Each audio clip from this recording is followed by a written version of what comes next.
Mikkel Landa with him, I think, within a short while. Landa has just extricated himself from Tobias Johannesson and is setting off possibly to be a little bit of a life raft for Remco Evenepoel. He's also very well placed himself, Mikkel Landa, within the top 10. He's starting the day 7 minutes and 17 down, and so there is plenty for him to battle uniquely.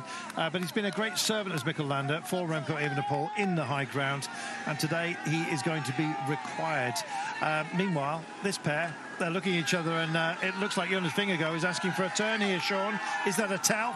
Here we go. Oh, maybe it was. And the story is that Tadej Pogačar sees that requirement, sees that request for help, and he's decided to help himself. 5.3 kilometres to go. Rounds his man on the inside, the opposite side that he looked.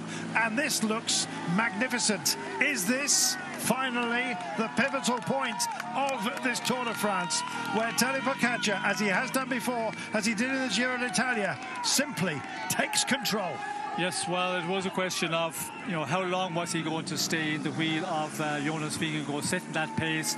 Was he in difficulty a bit? Not at all. We can see the yellow jersey. He hits here with just 5.3 to go, and now it's a question of Vingegaard. He'll have to just dig deep here and try and limit the loss to the yellow jersey, or try and get back to him. And we can see here he's walking away at it as we go through. Still 5 kilometres to go. Goodness me. Well, still 5 kilometres to go. It picks up again after this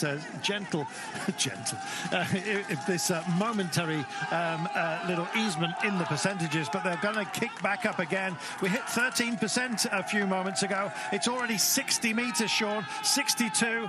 It's hovering around that margin. Vingegaard is battling all the way. Remco Evenepoel just to be met, should be met by Mikkel Landa, I think, out there. This was the moment, Sean.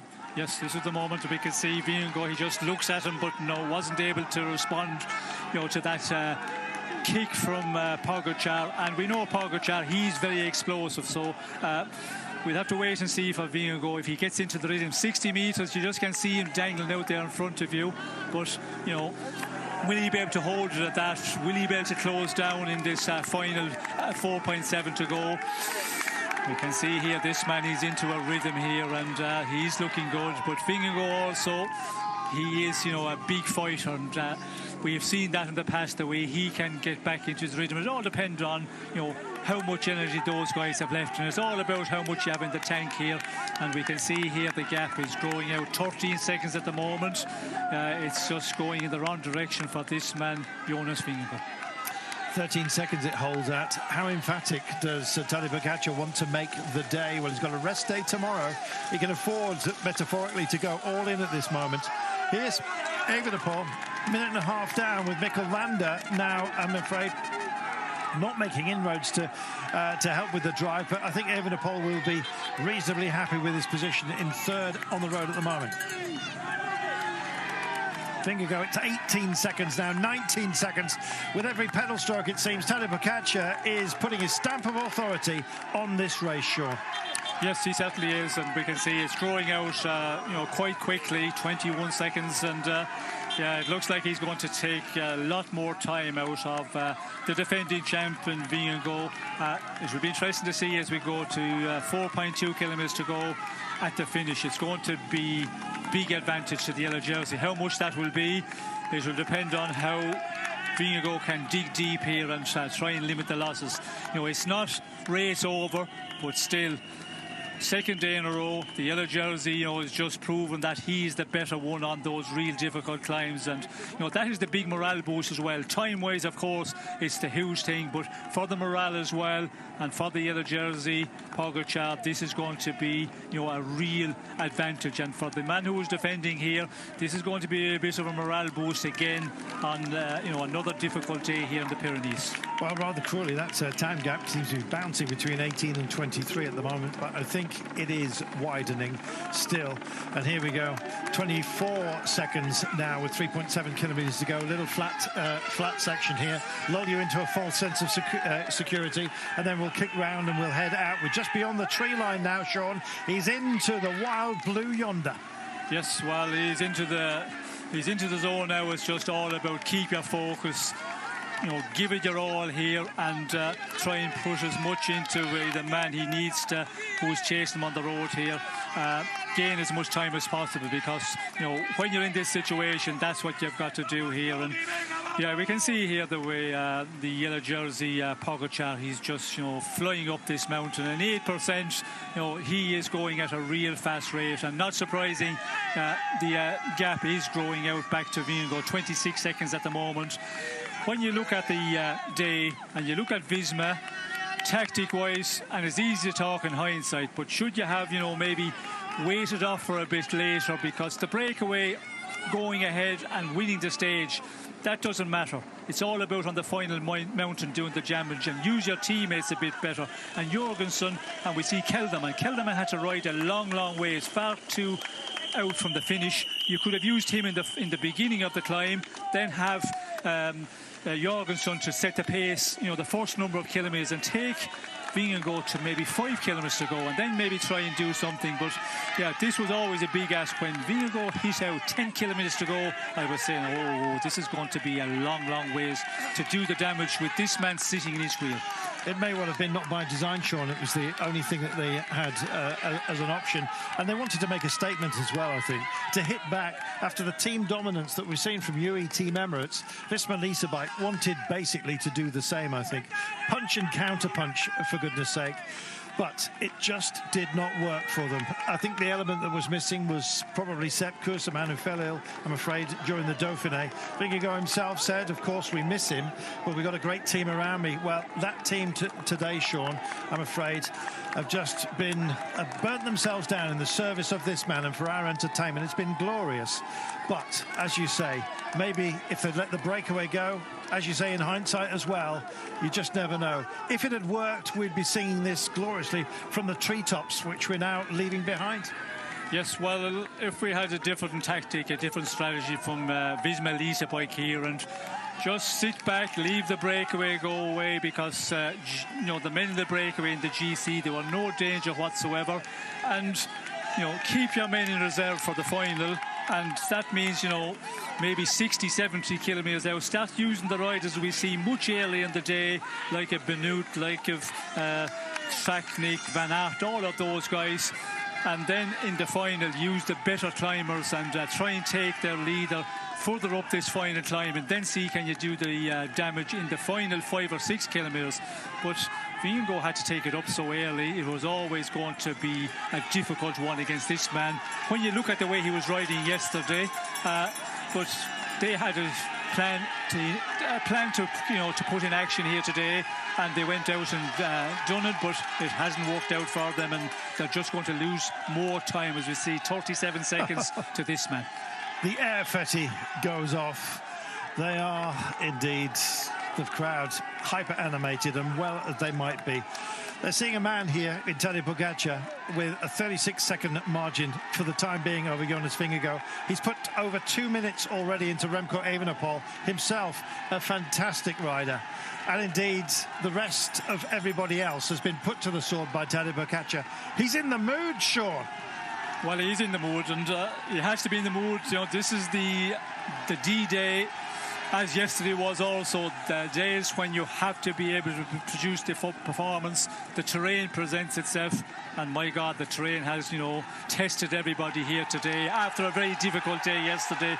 And it's this man who is, standing up to it and, taking the race, in his fists and just grabbing the opportunity here and, making bigger advantage back to the man who was chasing and Vingegaard here, going out to 40 seconds at the moment. And these are his people. Fabulous. Well, King of the Hill. The man wearing the King of the Mountains sits at 42 seconds. Remco Evenepoel at 2 minutes and 10. Mikkel Landa, nearest man to Evenepoel, is at 3 minutes and 5. And in betting parlance, horse racing parlance, it's bar those. My goodness, what a bar, Sean. He's raised it again.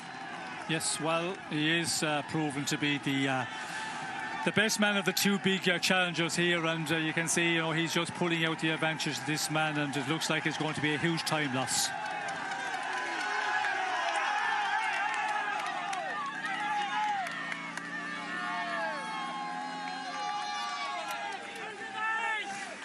Well, good news for Mark Cavendish and all fans of those who are suffering today.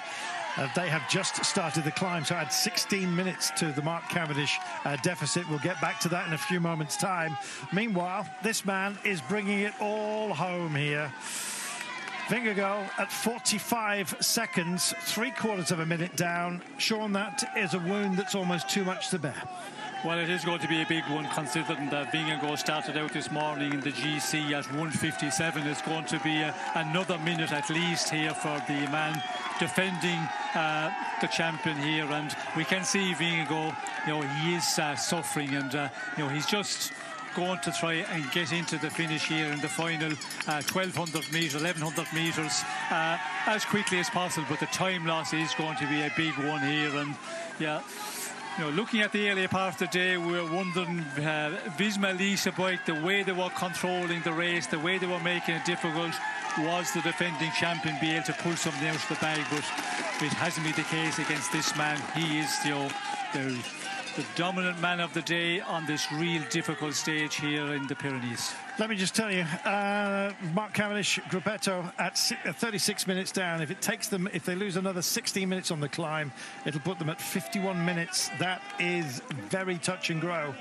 Meanwhile, let us dwell on this man. He is now up amongst the blue sky here, and more than that, he has taken flight.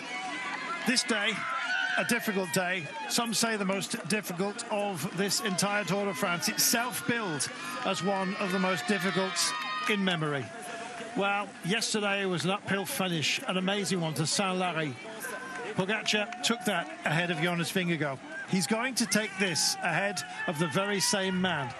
1, 2, possibly 1, 2, 3 today, exactly the same as it was yesterday. But the margins are absolutely enormous. And you can give margin none of that to this man. He is phenomenal. You can't cut him any slack because he will just cut you down. Today, it was a magnificent effort by Jonas Vingegaard and Visma bike to try and put him to the test. He passed it with flying colours. He will be wearing a gold stage medal, and of course he'll be turning yellow to gold in this most amazing piece of climbing alchemy. He is in charge of this race. Tadej Pogačar, has he just won the Tour? No, but he's taken a massive step towards doing precisely that. He's going to bring this home like it is his home. He owns the place, for goodness sake. Any peak, any time. It's mine. Wow. And the clock counts back, Sean, to Jonas Vingegaard, as brave as you like. A brave strategy today as well. His entire team were lined out for him, but the line had already been drawn in the sand by Tadej Pogačar, and he just couldn't step over it in the end. And we're going to find out by what margin he failed to do so. Yes, well, it is going to be an enormous margin, and we can see this man again, another monster performance on this final climb. He did it yesterday. He took 39 seconds out of Vingegaard yesterday in a 10-kilometre climb. Today, of course, just that 16-kilometre climb, it is going to be over the minute here. And this man, he is after having a real difficult one to try to limit the losses here, and the losses are going to be big. Absolutely enormous. Well, you saw him there just a few moments ago, Sean. Fatigue washing over him, just took a wobble towards the barriers. Thankfully, just managed to hold on to the bars. And here it is, absolutely as you predicted. It's over a minute, for goodness sake. Let's see the margin. 1 minute and 8, Sean. What a huge gap.